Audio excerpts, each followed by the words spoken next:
কিশোরীকে ধর্ষণ মামলায় গ্রেফতার হয়ে 1 মাস 2 দিন কারাভোগ করেন মসজিদের ইমাম। ব্যক্তিগত, পারিবারিক ও সামাজিকভাবে চরম অপমানের মুখোমুখি হতে হয়েছে মজলুম এই ইমামকে।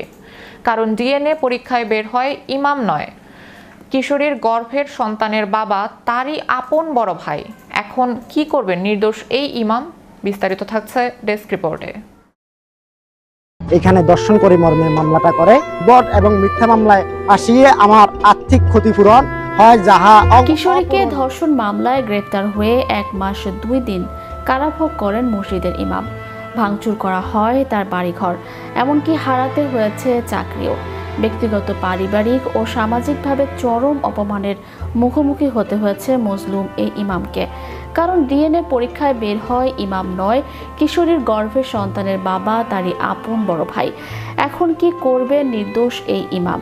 জিজ্ঞাসাবাদ করার পরে মেয়ে আপন ভাইয়ের নাম স্বীকার করে। আপন ভাইয়ের নাম হচ্ছে মোরশেদ। ঘটনাটি ফেনীর সীমান্তবর্তী উপজেলা পরশুরামের।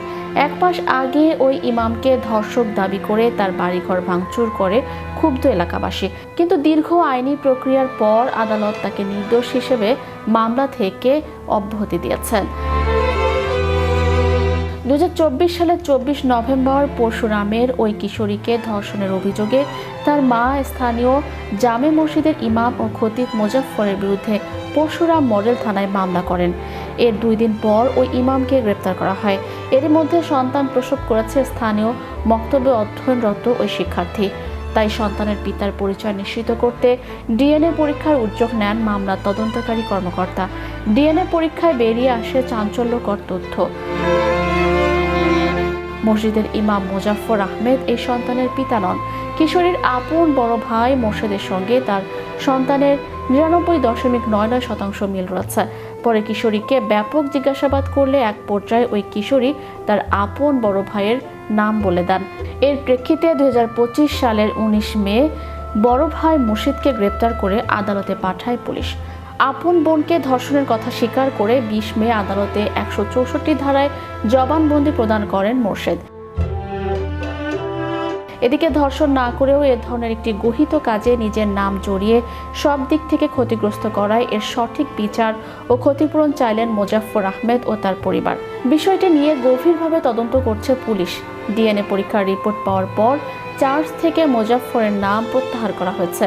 নিরপরাধ একজন ইমামকে ফাঁসানোর ঘটনায় এই পুলিশ কর্মকর্তা বলেন, এ ধরনের ঘটনায় সমাজে নেতিবাচক প্রভাব পড়ে। মোজাফফর আহমেদ বলেন, অবশেষে সত্যের জয় হচ্ছে। এ ঘটনায় আমি সামাজিক ও পারিবারিকভাবে হেনস্থার শিকার হয়েছি। মসজিদের ইমামতি ও ইসলামিক ফাউন্ডেশনের চাকরিও হারিয়েছে। মামলার খরচ চালাতে বাড়ির পাশে মূল্যবান জায়গা বিক্রি করে দিয়েছে।